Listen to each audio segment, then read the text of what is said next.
right. Good evening, everybody. Welcome. Let's see here. Is everybody in? They are in, and All right. I'll monitor the waiting room. All right. Thank you, Jay. All right. Good evening, everybody. Welcome to the FLL Coaches Zoom call. We've got a relatively unique agenda this evening, which we'll get to quickly. As you all heard as you entered the room, this is being recorded. So Jay will get it posted up on our YouTube channel within a day or two. So obviously you can review it with at your leisure and with your teams if you feel that is appropriate. My name is Craig Peterman, the program delivery partner, volunteer at BadgerBots. And as far as the rest of the Brain Trust here this evening, we've got Jay Church, our head referee, and Brian Hicks, our head judge advisor. It sounds like Allison and Brian Farrell will not be joining us this evening, but we'll make sure they watch the video. All right. So instead of going into any administrative issues or updates, we'll get to that later on in the program because, as we've mentioned in a number of different ways, we do have a guest speaker today, and we're going to jump right into that. I'd like to introduce everybody to Professor Nam Kim, who is a University Wisconsin-Madison professor. I know he's done a lot of research and presentations on the history of war, which I find fascinating. But he actually, not only is he a professor, but he is an ongoing active archaeologist. He has permission from Vietnam to work on a site that is, Nam had told me earlier, roughly 2,000 years old, that he goes once or twice a year to work on. So very hands-on archaeologist. So the what we're going to do for this particular session is Mr. Kim will has some slides together. He'll put on a presentation for about 15-20 minutes. If you have questions, please put them in the chat. And then Jay and Brian will start, tabulating the questions. And then once Mr. Kim is done with his prepared remarks, then we'll have them start asking the questions as opposed to everybody just kind of jumping in as is. Those of you that have kids and team members watching, that's fine. We have no problem with that. However, please remember to keep your video off and, of course, keep your microphone off as well. And then if you do want to share it with your team and kids, like I said, it'll be up on the YouTube video within a day or two. All right. So with that, Nam, the program is yours. Thank you so much, Craig. Let me first share my screen. I got the slides up here. Bear with me for just a second.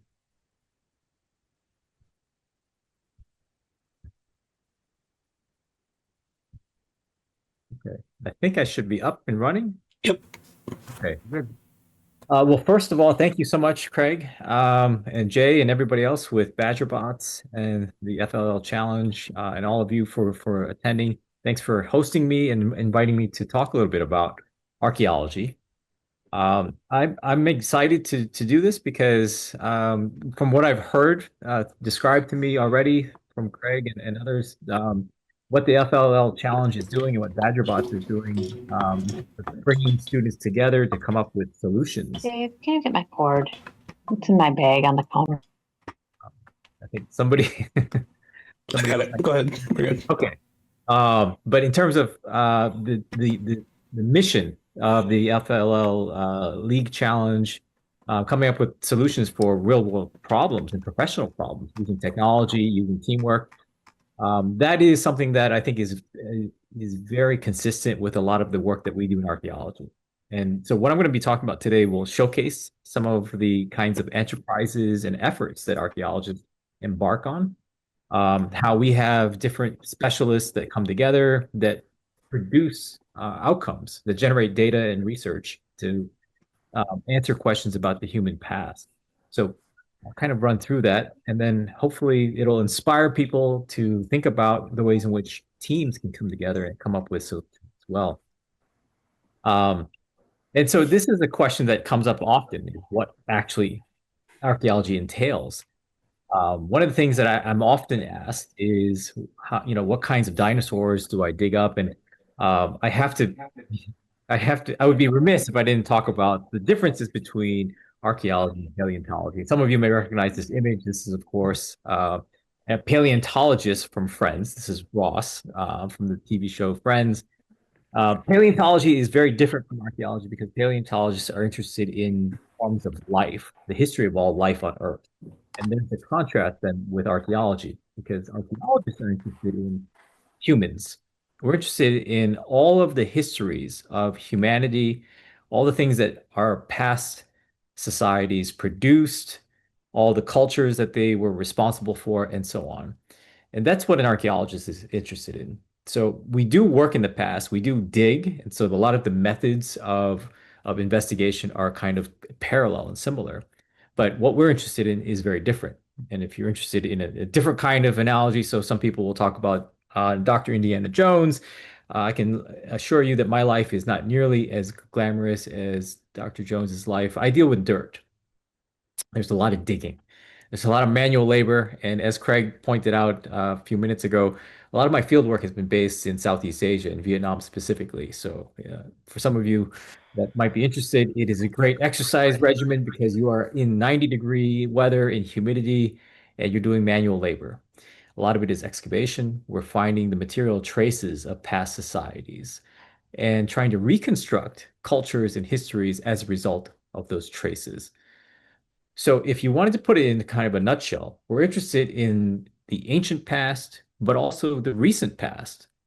It's a method. Archaeology involves a series of approaches where we take materials that people left behind, that our ancestors or even our neighbors left behind in the material record. We take those materials and we analyze them to try to reconstruct culture, lifeways. So that's one of the big parts of the archaeological enterprise. Another part is preserving that heritage, right? So these resources, because we are often faced with the prospect that sites are destroyed, sites, get developed, maybe highways get put through somewhere, maybe a shopping center, maybe a different building. So this can have an impact on the archaeological record. So a lot of the work that we do serves to protect and preserve these clues from the past. So there's this larger rubric that I just want to point out. There's a reason why I'm in the Department of Anthropology. In some places around the world, archaeology is history, or it's a part of historical research. But in many other places, archaeology is, especially North America, it's a part of anthropology because we are reconstructing past societies for a reason. We want to understand humanity. So for lots of departments in the United States, for instance, anthropology is sort of 3 or 4 fields. It's archaeological, it's cultural, which is the study of modern day people, or it's biological, which is the study of humans as we have evolved through time. But all of this is under the larger rubric of anthropology.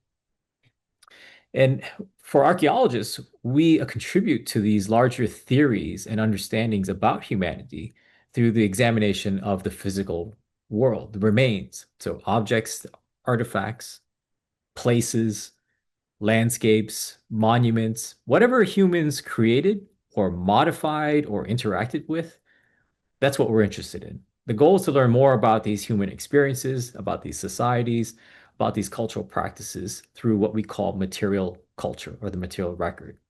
Now, this could be stuff that comes to us from a couple years ago, maybe a few decades ago. For example, Woodstock, right? Just a few decades ago. If there are material traces of the Woodstock concerts and events, if there's trash in the ground, if there's anything under the surface, we can use those clues to reconstruct those events. We can also look at histories from a few hundred years ago, several centuries, several millennia, or even millions of years ago. So tools that our ancestors hominids might have made using bone or wood or fossils or stone. Those kinds of materials, if they last somehow, if they are preserved in the material record, we analyze them. So we're constantly looking for clues of culture in the material record. And I've named a few examples, but we can talk about larger categories such as constructions, architectural features, and monuments, um, burials, cemeteries, how people might have treated their deceased within their communities, as well as just modifications to the landscape. So we can look at the world around us today. We see cities, we see agricultural fields. These are all artificial. These are all constructed or affected by humans. And this has been going on for a very, very long time. So we're interested in all of this. And how we do this is through a variety of methods. I'll run through just a few examples.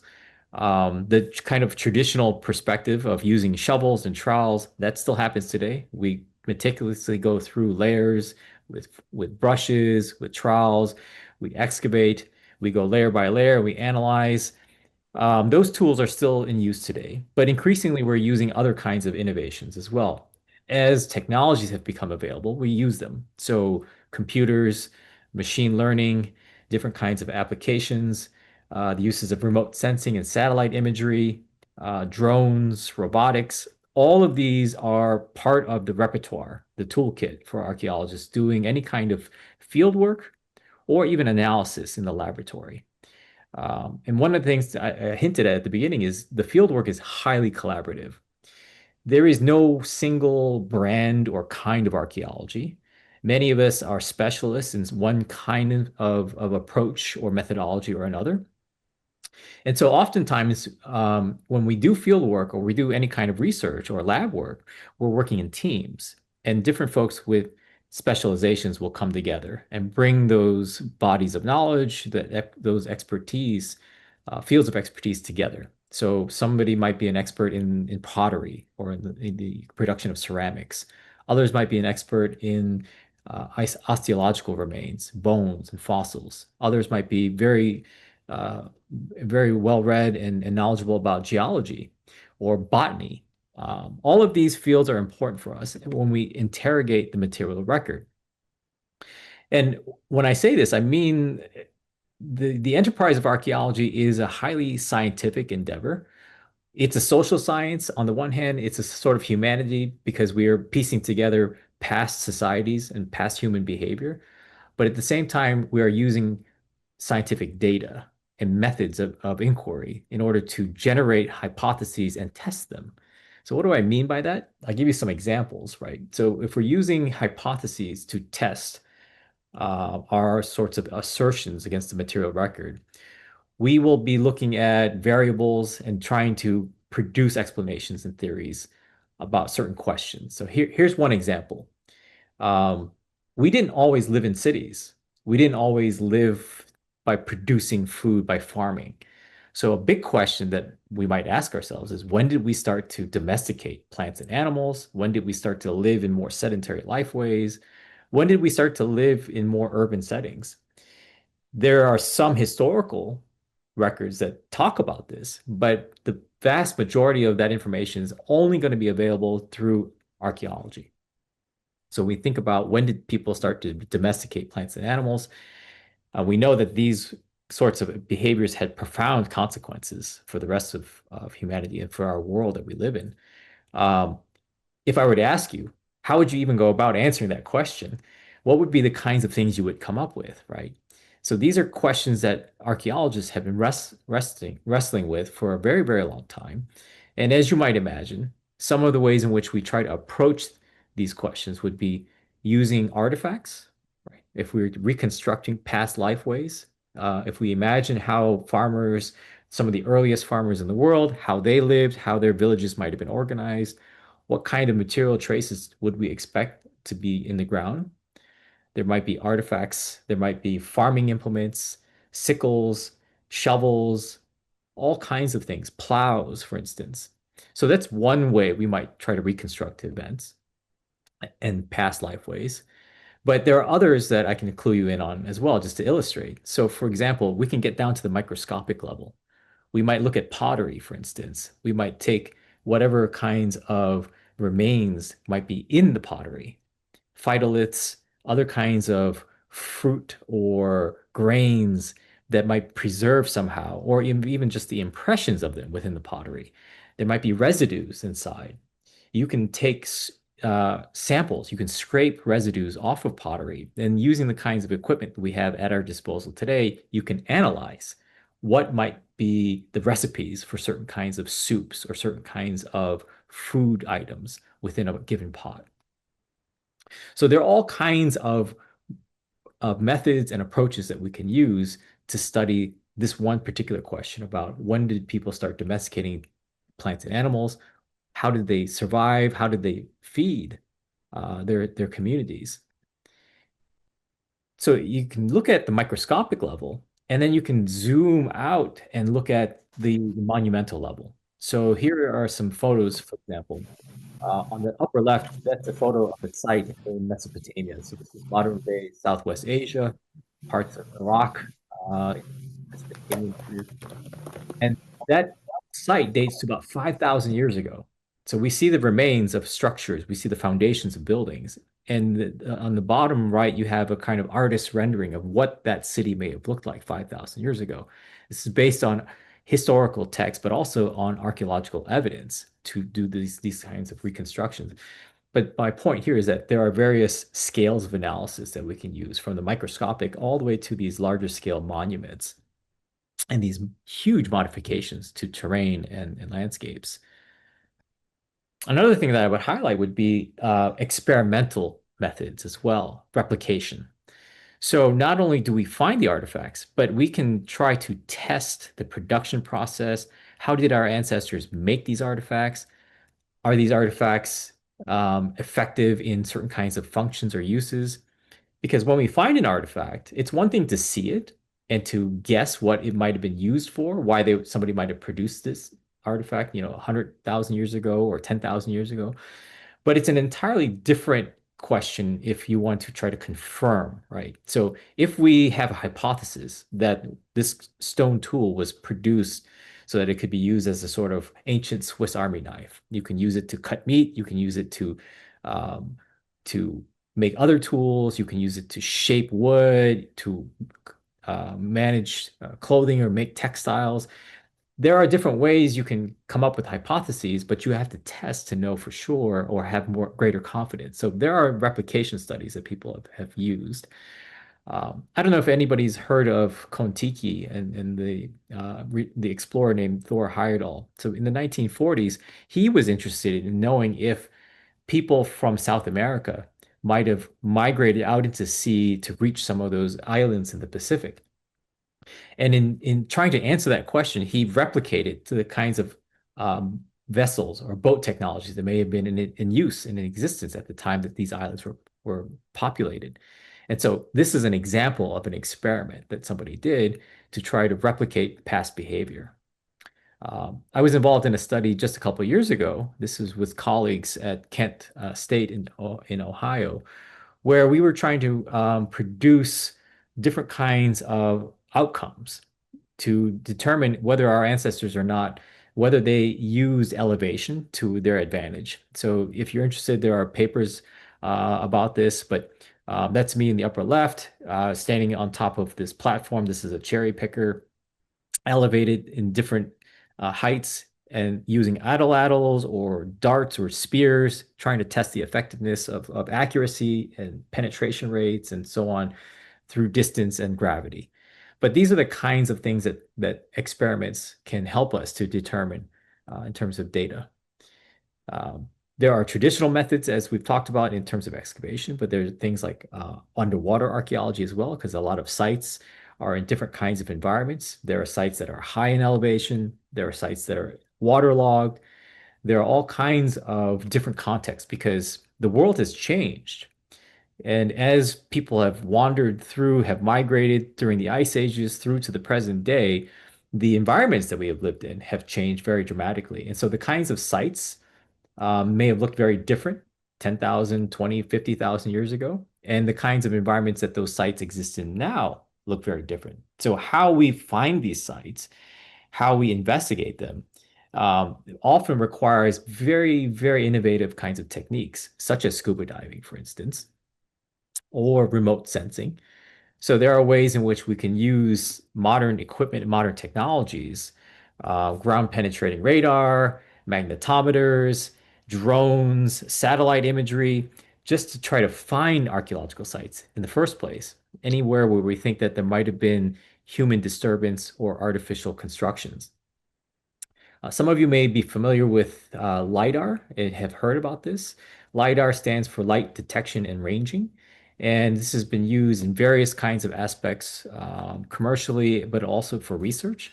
And in the past couple of decades, archaeologists have been relying on LiDAR sensing, remote sensing, to find features, anomalies on the landscape. So here's an example. What LiDAR, if you're not familiar, LiDAR is basically a device that fires millions of laser beams and collects the reflections. All right, these are data points that come up. And because there are so many laser beams and data points, as a drone or an airplane or a helicopter flies over a terrain, that terrain might be heavily forested. Those various data points, because there are so many of them, eventually you're going to get enough that you can stitch together. So you can actually see beneath the canopy, beneath the leaves and all that foliage. So that image on the bottom right there shows you on the surface, there might be a rainforest or some kind of heavy forested area, but there might be anomalies underneath that indicate unnatural terrain. So features that people built that get revealed. Some of you may be familiar with this. This is just a couple of years ago from Lake Mendota here in Madison. They found a couple of canoes through underwater archaeology. One was about 3,000 years old, one I think about 1,200 years old, that were discovered just by accident by folks that were in the water, and then scuba divers and archaeological teams went out and excavated and recovered them. But that's an example of field research being done through underwater archaeology. And here's an image on the bottom right showing researchers not only now trying to preserve those artifacts and those materials, but also using 3D scanning to come up with imagery that can be studied, that can be preserved, that can be shared online for people to further study and to educate as well. If you're interested, one of my colleagues at the Department of Anthropology here in Madison, Professor Sissel Schrader, has been running this project, and there's her URL for her lab, where she and colleagues have been trying to document and put together an inventory of all the indigenous canoes within the state of Wisconsin, and to make them available digitally online as well. Here's another image, and this is of a very famous site in Southeast Asia called Angkor Wat, which I'm sure many of you are familiar with. Here's an image superimposed using the Angkor Wat LiDAR data, and we have very clear imagery of artificial constructions just beneath. And I want to share just a couple more images before I start to wrap up, and I'd be happy to take questions from folks. Craig had mentioned my field work in Vietnam. So this is the area. If you're not familiar geographically with Southeast Asia, Vietnam is here. It's just south of China, and it's in part of mainland Southeast Asia, right next to Laos and Cambodia. The site that I work at is up in the northern part. This is right around the modern day city of Hanoi. And if we zoom in, this is the Hanoi area right here. This is the Red River Delta. And the site that I work at is a settlement, an ancient city known as Go Loa. And for many people in Vietnam, Go Loa is considered to be the first political capital. It is equivalent to their version of Camelot. The reason I say this is because the Vietnamese have legendary accounts attached to this city, to its history, to its emergence. There's a very colorful tale about the king, the founding king of this kingdom, who had a very magical weapon, kind of like Excalibur, but it was a crossbow. But there are these accounts. In any case, my colleagues and I have been working at Go Loa for the better part of the last 2 decades. And we've been doing excavations, but increasingly we've been doing remote sensing as well. And I just want to end with an example of this. So pictured on the upper right there is my colleague Russ Quick and myself, and we were engaging in a series of remote sensing surveys where we use a magnetometer. And we hit different areas around the large expanse of Golan. It is a massive site, and there's no way we could have surveyed the entire site on foot, but we went to specific areas to test. This had never been done at Golan before, so we applied this technique. And I just want to share imagery from one particular location, location number 12, which is right here, if you can see the cursor.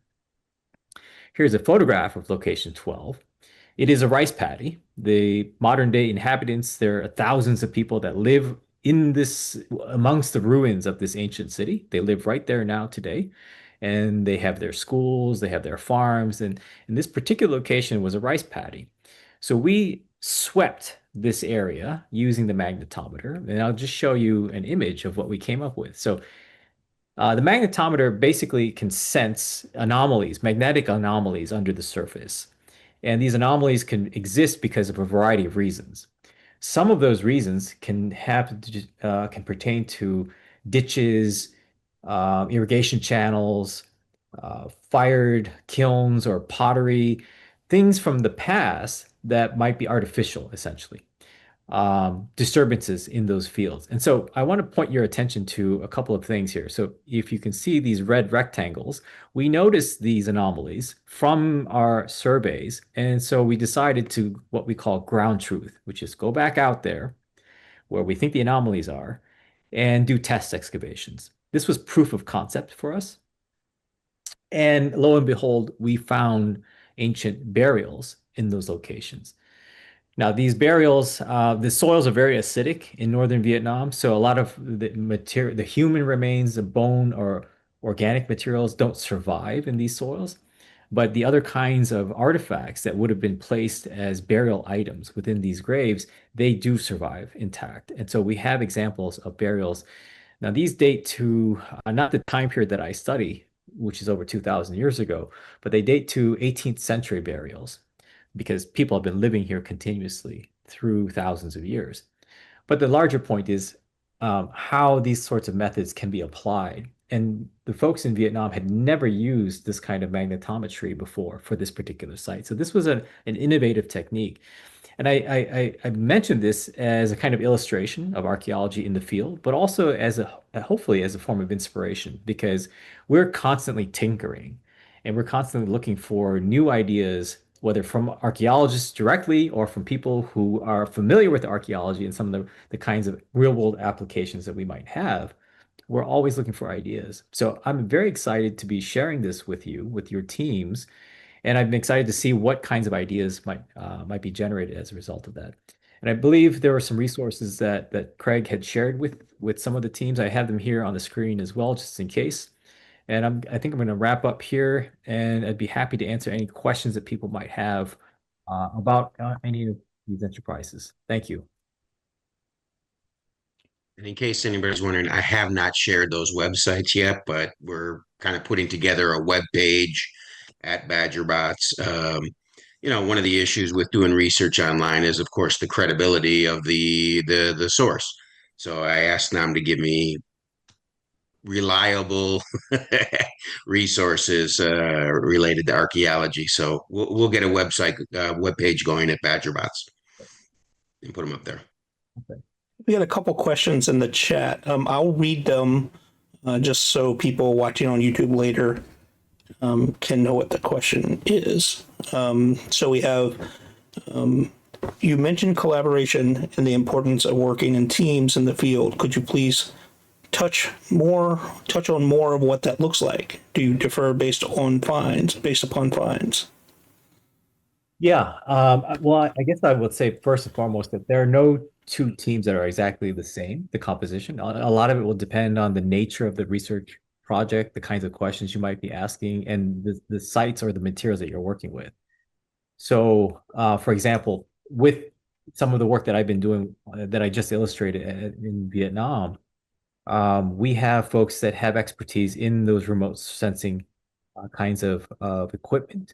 We have folks that are experts in geology who can analyze sediments So as we excavate or as we take samples through cores, for instance, auger cores that we put into the ground, we have folks that can analyze the stratigraphy and they will be able to say this is consistent with a certain time period, it's consistent with a sort of environmental construction or background that might have existed here at the time. There are folks that might be experts in the kinds of artifacts that come out of that excavation, if it's pottery or if it's bronze, for instance. So I hope that answers the question in terms of the kinds of teams that might be put together. It is very context dependent. Okay, next question. What technology is being used to create 3D models of the canoes that were recovered? So I have not engaged in this personally myself, but my understanding is there, even with iPhones that exist today, some of the newer iPhones and the newer models, you can download apps for your iPhones that use LiDAR kinds of technology where you can go in, you can walk into a cave, for instance, and map all the features and the contours within that space. You can walk into a room or a site or somebody's tomb, for instance. You can set an artifact down and turn the phone around or walk around it to create this image or to stitch together multiple images for this kind of photogrammetry. My colleague, Dr. Schrader, has been doing this with those canoes, as I mentioned. She and her colleagues have been traveling to different collections around the state of Wisconsin, visiting some of these canoes that are in the collection and using that kind of technology to render a 3D image of these, an electronic 3D image of these artifacts and these canoes. Okay, one more. As with the 80-20 rule, is there something you need to spend 80% of your effort on to get that last 20% of information needed to advance your study? Great question. There are probably countless ways in which that applies.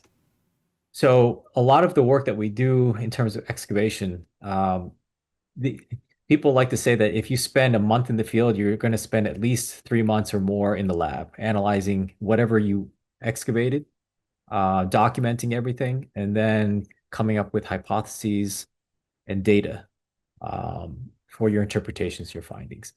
I would say the same thing applies in virtually every aspect of archaeology. So I can think of problems that we might encounter in the field that would require a lot of innovation. Finding sites is one thing.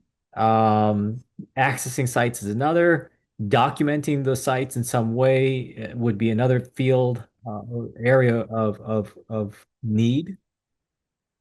If there are sites, for instance, that are difficult to access, the use of different kinds of equipment would be extremely valuable. So remotely operated vehicles, for instance, that have the capability of capturing images, capturing various samples, those would be very important. There are places in Vietnam where it would be difficult to get some of that imagery just walking. There might be sites that are up elevated on a cliff face or on a ledge, and there's no way to get up there. You would have to use drones or aerial kinds of vehicles. There would be need to mount equipment onto those kinds of vehicles. So I'm just throwing a bunch of things on the wall here, but essentially, if you can think of a problem that archaeologists have encountered, we probably have encountered that problem. So if you can imagine yourself in the desert, if you can imagine yourself in the Arctic or in a tropical setting, underwater at 10,000 feet, whatever environment that people may have lived or done something, archaeologists will try to reconstruct those cultural activities and they'll try to access those very same environments. And you can imagine the kinds of challenges that there might be in excavating or in capturing or documenting. Okay. You let us know when, if you have something else you have to go for. I'm going to keep reading them as they come. Sure. And for people waiting to ask robot questions, I'll take any questions once we're done, regardless of how long it is. I don't know. We got both Brian's here. I'm sure somebody will get to judge questions as well. Okay. So as long as we have him here, let's continue. I can go for 10 minutes before I think my dinner is sitting on the table waiting. Okay. Well, let me give you these two questions and then three questions. Get through what you can. If you have to go, you have to go. Okay. What is the best way to find specialists in archaeology? For example, someone who specializes in researching in enclosed locations underwater, for instance. So how do they find archaeologists? Yeah, great question. I would start with Google. And, a lot of these folks are going to be working at institutions that you'll be able to find online. Um, more likely than not, you're going to be able to find their profiles. My profile is up there. You can find me at the UW Department of Anthropology. If you Google, for instance, underwater archaeology, you'll start to see links come up. And I'm sure you can do a pretty quick check to see what's sort of legitimate in terms of organizations or companies or institutions. A lot of folks are researchers who work for academic institutions, but within the field of archaeology, there are a lot of professional archaeologists as well who work at different private sector entities. Because I mentioned before, archaeology can come in because we try to salvage history. So there's a whole field of what we call salvage archaeology that's out there. And essentially what that means is, let's say you have a developer who proposes to build a shopping mall somewhere. In the United States, there are federal laws to protect indigenous histories and cultural materials. So if the developer wants to build somewhere, the first thing they have to do is contract folks to do surveys to make sure they're not going to disturb any kind of indigenous sites, burials, or other kinds of histories. So they'll hire a company to come in to do survey work, and they'll look for things to make sure that nothing is going to be disturbed. And if there is, there are steps that have to be taken to mitigate before projects can move forward. I say all this because there are many, many companies that are out there that have professional archaeologists who are very well versed in all of these sorts of approaches, techniques, methodologies. I'm sure you can find these folks, whether at universities, at academic institutions, or who might be teaching elsewhere, or who are working for companies like that. But those are some of the ways that I would start looking for people. Okay. There are two more questions. Like I said, when you have to go, you have to go. We don't want to keep you. We're going to do this one about documenting first here. How do you document your findings so that your work will be able to, I don't know what that's supposed to be, last for future generation, digital, paper, more advanced? Sure. There are multiple ways in which folks document and preserve history. Publications. So these would be academic circles, academic publications. There might be stuff that's more geared towards the general audience and to the public, general public. There are folks increasingly that are producing work that is online, that might be in podcasts, that might be in interviews on YouTube. There are all kinds of ways. And a lot of us will also participate in public lectures. So there are many ways in which people will get their work out there.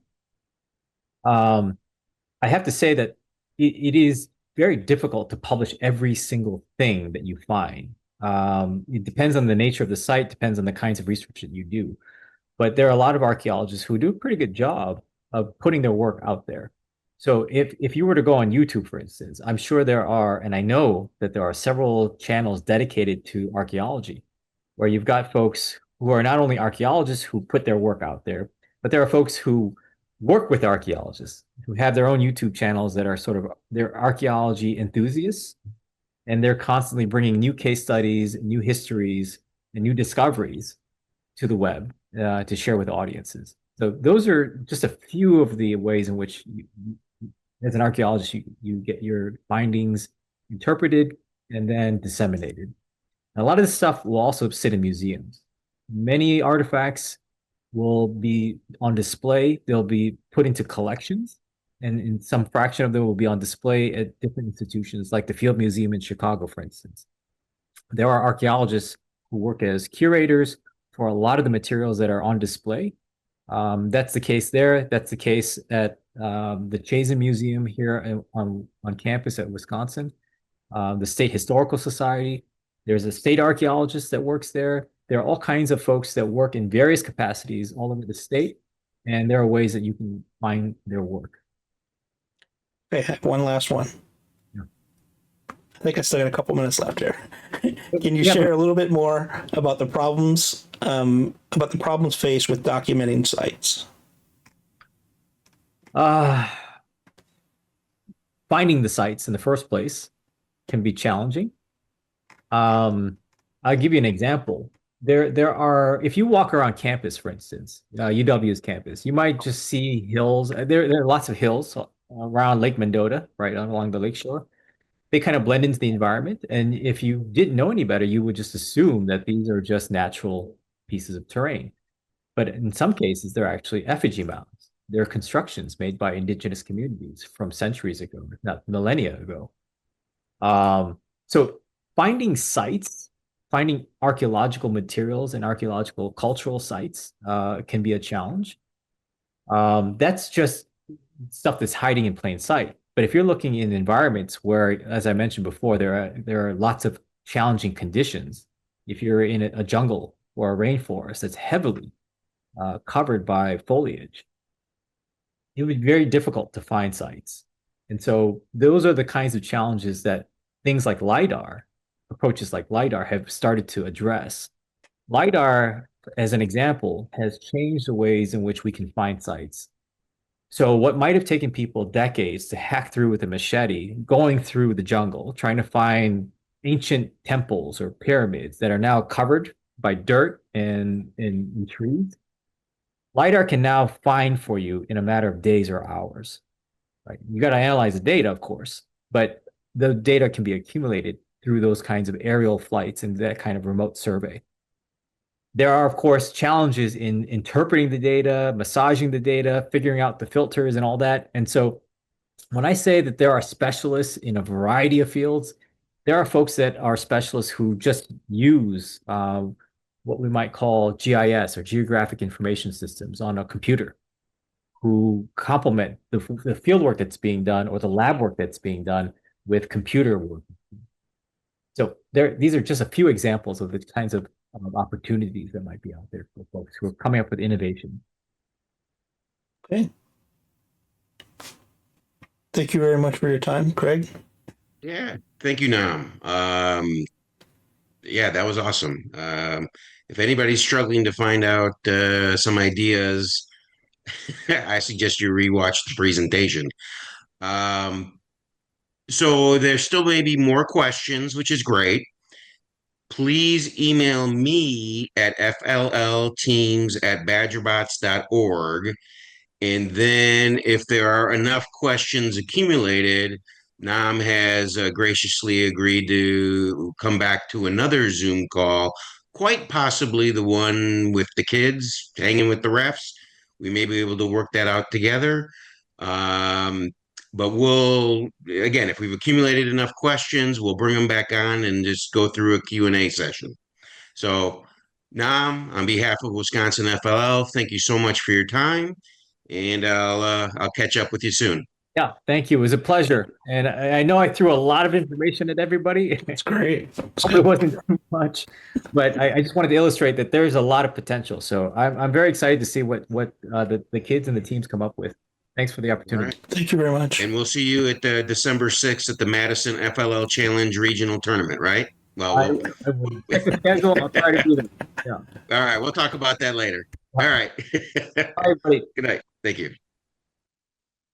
All right. So once again, if there are any further questions, please email me and I will, assemble them and chat with Nam.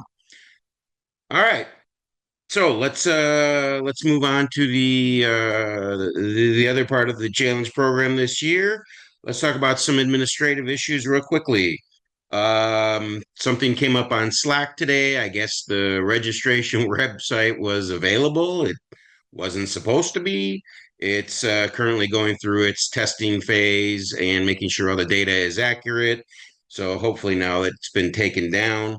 What will happen is at the end of September, The window will open. It'll come out in an email. We'll give you the date and time where coaches can then go to the website and rank their preferences, top three of which regional they would like to attend.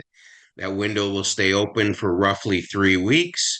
And after that 3 week period, I'll go through and basically um, assign teams their regional for the season. Historically speaking, 90% of the teams or more get their first choice. So there also will be a comment section or where you can put in any special needs that your team has, can't travel very far, needs to be on a Saturday, um, whatever the special circumstances are, that's the place to put it. That leads into the newest regional that was added. I apologize, we don't have the specific date firmed down, but this is at Golda Meir in Upper Campus in Milwaukee. It will be December 13th or December 14th. We're not entirely sure yet. However, this one kind of comes with a caveat, as you hopefully saw in the newsletter. This tournament is not specifically designed for rookie teams. It's kind of too difficult for us to differentiate who's a rookie team and who's not. Um, Despite first, they'd ask you if you're a rookie or a veteran team. Nonetheless, it's not a rookie tournament. However, it is designed for those teams that are younger in nature or got a really late start to the season. We do have a lot of teams, or I get a lot of coaches that, reach out to me in late September. Is it too late? And we're trying to give those teams an opportunity to participate. Yes, they're still going to be pressed for time, and the teams that advance, if you look at the schedule, it's, their sectional is going to be on the 20th, only 6 days later, or 6 or 7 days later. So if that is going to be your first preference, you will need to explain why that needs to be your first preference. It's going to be limited in size as well. Those of you that recall Riverside from last year, which was on a Tuesday, it's kind of a similar scenario. So please keep that in mind. All right. And there'll be more details forthcoming as we get closer to the registration window.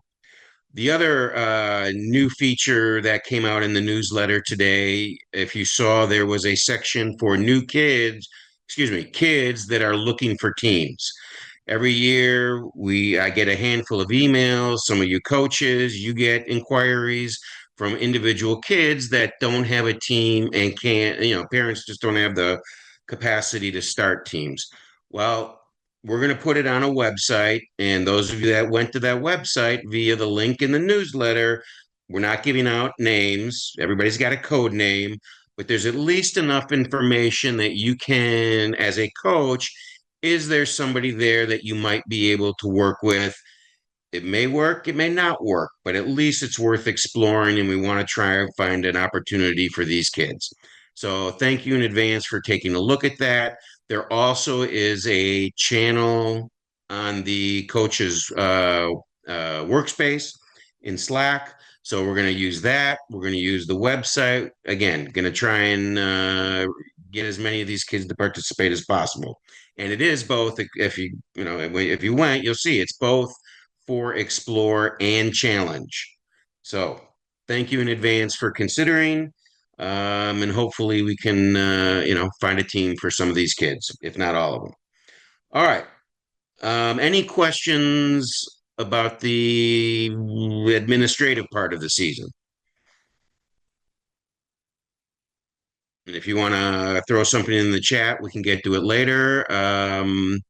Before we get into robot questions, because that always seems to take a lot of time, I'll hand it off to our judge advisors. And I see Mr. Brian Farrell joined us this evening. Excellent. So, anything new from Brian and Brian?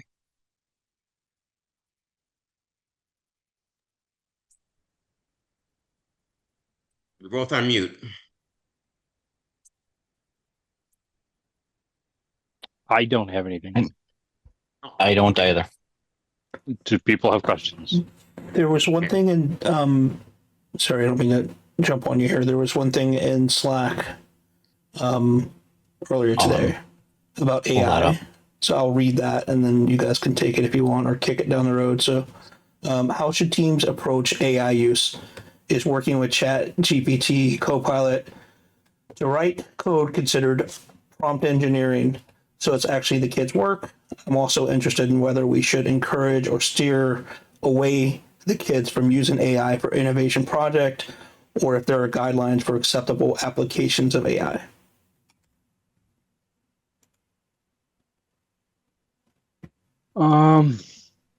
Let Brian and I talk about that one. Okay. And also want to dig up an article that First had published Fair enough. on that one. I apologize. I was tied up with family things over the weekend. No worries. I think it just came in this morning, so no big deal. Okay. So we'll kick that one down the road. Just visit it on Slack at some point if you guys can. Then work was there for me today. And in fact, the other question that came up on Slack, which Mr. Kim kind of addressed, the question is paleontology related, the same as archaeology, and is that kind of like last year? You talk about lakes. If you make the connection to the ocean and ocean explorers, does that count? All right. So now that we've heard from Mr. Kim, our resident expert, the Brain Trust will get together. We're going to talk about it, and we will provide guidance. Hopefully by next week's Zoom. Although next week is Labor Day, I'm not sure we're going to have a Zoom, but we will provide guidance as soon as possible. Or we could put a little thing in the newsletter and on Slack Yep. for both of those topics. So if there are any live questions for the judges, you're welcome to ask the live questions. All right. Well, if not, Jay, from the game table, what do you got? All right. So I'll go ahead and start taking questions. Oh, there was one thing that we had question. I think Sandy found the answer, but I'm going to read it anyway. Just have to. I think she deleted her question. So the question was about mission number 3, I believe. And she was asking something about the the mine shaft entry. I'm pretty sure that's the one she had a question on. Oh no, sorry, it wasn't. I apologize. The question's gone now, but my answer's still there. I wanted to keep it so we could address it. Mission 12. She was asking about what is considered completely cleared, the sand, so on and so forth. And if we look at the blue text in your robot game rulebook, the blue text tells you exactly what's considered cleared. And it says sand is considered completely cleared when the pull activator is past the line on the mat. So for those of you that know this mission, I see Sandy's here, so I know you found your answer. For those of you that know the mission, it doesn't really matter where the sand actually falls, okay? So for this one, you can kind of forget about that. There's some blue text that tells you exactly what's considered completely cleared. So no matter where the sand falls, the sand is considered completely clear when the pull activator is past the line on the mat. Okay, we actually have had that a couple times. There's a couple others. So we'll make just a little footnote there. So there's a couple things this year when you guys are reading the rule book. Some missions do have the blue text. And if you read the blue text, it tells you what the scoring criteria is. Or something special, like for the Mine Shaft Explorer. It tells you the team's mine cart must pass completely through the mine shaft entry to score points for the mission. So that's something that we have to observe at the table. This is one that's kind of doesn't fit with the end of the match scoring, right? So everything's scored into position at the end of the mat. But for that mission, there's an additional qualifier. It has to go completely through the mine shaft entry. So be sure you're reading your blue notes there. And also, one thing that I noticed that was really nice this year, we don't really have to question so much for like and ors for scoring. Most things are meant to be a separate scoring condition. If it's a required, if there's something that's required before you get additional points, they call it a bonus this year. Let me go ahead and share the screen real quick just so you can see what I'm talking about, because this is different than previous years. Can you guys see that? Are we on? Yeah. Okay. So this one, in order to get these 10 extra points, see it says bonus? It requires this to be done first. And then the bonus, you can get these 10 extra points if this is done. Now, in previous years, it was they never really clarified if it was an and or an or. But you can see here, these are two different scoring conditions here. These stand separate because there's no bonus, okay? And then I'll just go down here while we're here. So this is the one I was talking about with the sand. So this tells you exactly what the scoring criteria is for the sand. Okay. No matter where it lands off of the model, this is what counts.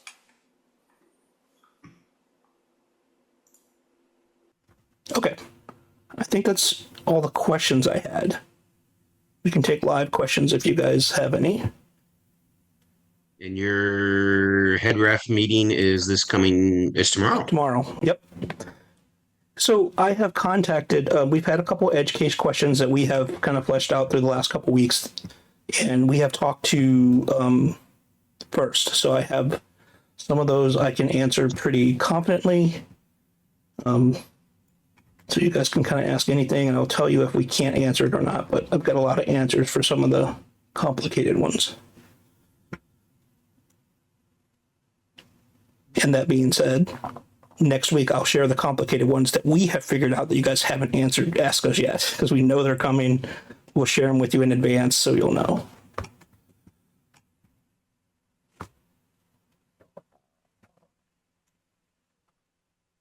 Okay, no questions.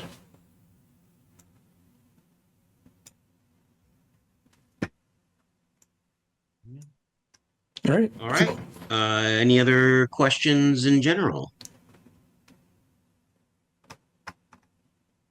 All right. Well, if not, like I said, next week is Labor Day, so there may not be a Zoom meeting, but there will be a newsletter. So that's where we publish everything first in the newsletter, and then everything else after that.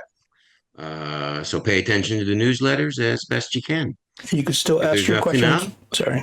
Go ahead. Go ahead. You can still ask your questions on Slack. We'll get to them as soon as we can. As Brian told us earlier, he has a job. And I can tell you the other Brian has a job too. Give me 1 second here, Elijah. So we'll answer your questions as soon as we can. There's a channel for judge questions. There's a channel for referee questions in general. There's also some coach to coach channels there. So just put your question in the appropriate channels and we'll get to them as soon as we can. We're usually pretty quick about it, but don't expect it within minutes. So Elijah says, can I yap coaches conference for a second? Craig, can he yap coaches conference? We usually don't allow yapping on our calls, but Sorry, Elijah, no sure. yapping. All right. Go ahead. Yes, go ahead, Elijah. Yes, you can speak. Hey Go guys, ahead. is my mic working? Yes. Hello? Yes. Okay. Hi guys, I'm Elijah. So we're gonna be running this really cool event down in Oak Creek, called the FLL Coaches Conference.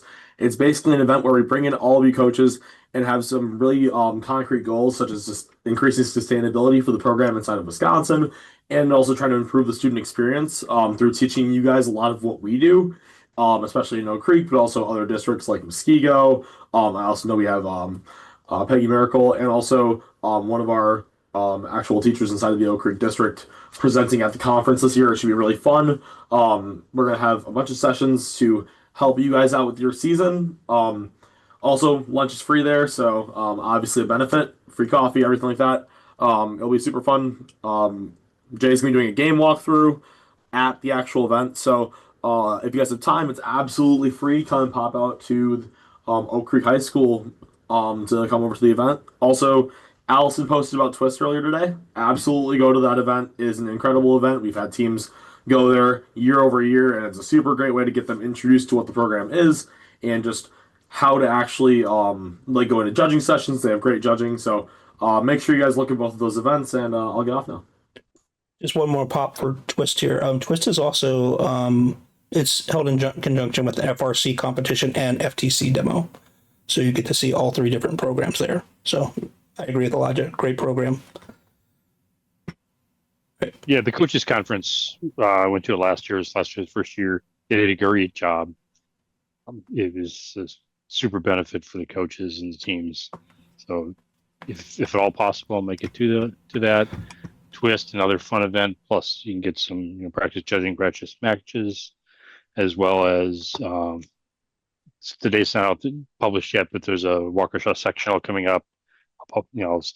The date is October 25th, the last Saturday in October.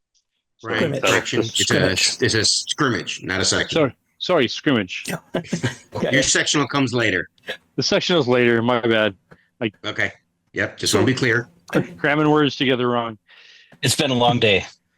One more thing for this is going to be really helpful for newer teams. At least I think it will. So the event at Oak Creek, they have also been gracious enough to give us a little bit of time there to do a referee training session. And the reason I think it's going to be beneficial to you guys is we're going to open it up. It's going to be a public referee training. So we'll have all of our referees that want to get training, some of our experienced ones there. We'll go through a training session with them and let the new coaches and everybody there watch. So you guys kind of understand what we're looking for, what the referees are expecting, what we're expecting, how teams come to the table. You kind of get an experience because the table will be out there. So as we're training the referees, you'll get to see what they're looking for. And I think you'll learn from that, what you should be doing when you come to the table. When is the scrimmage? Are you talking about Waukesha? 26, Brian? 25th, I think. Let me double check. Last Saturday in October. First regional is Appleton, November 1st. So it's the Saturday before November 1st. It's the 25th for the Waukesha scrimmage. The Twist scrimmage is on the October 11th. Yeah. And there actually is going to be another scrimmage up in the Fox Valley in Neenah, I believe it is. I've got the details. It'll be in the next newsletter. That's awesome. So, I like seeing all the scrimmages coming up. Yep. Is it possible to get a trained referee to attend a local scrimmage? My coordinator different? Possibly. Send me a message, Sandy. I do those a couple times a year. There are a couple other really good qualified referees out there now that have tons and tons of experience. So we might be able to get somebody out to you. Is that, I'll say the 19th. When is that? October 19th. Is that a Friday or Saturday? Sunday. Was that a Sunday? Yeah, get with me, Sandy. We'll figure something out. 18th. Yeah. So 19th should be. Yeah, it's midday on that Sunday. We just decided today, but No, it's okay. we're up in Hortonville, but I have 7 teams this year and several new ones. So just looking to give them the best information we can. So not being a native Wisconsinite, where is Hortonville from? Yeah, not a lot of people know. We are a small town about 10 minutes west of Appleton. Okay. Yeah, there's some good referees up there. I'll see if we can get somebody together for you. Thank you. Sure. Hey, but send me a message, Sandy, so I don't forget it. Okay, I think that's it, Craig. Okay. If you have a minute. Yes, you can. Chitty, you can stay. That's fine. Okay. All right. Then we'll call it an evening. Thank you, everybody, for attending. I'm assuming you found Nam's presentation helpful. This will be up on the YouTube channel the next day or two. So feel free to, watch it with your teams and members and start looking for ideas. I heard a lot of needs, technological needs. So should be able to find something in there. So, all right. Good night, everybody. And we'll see you soon. Thank you.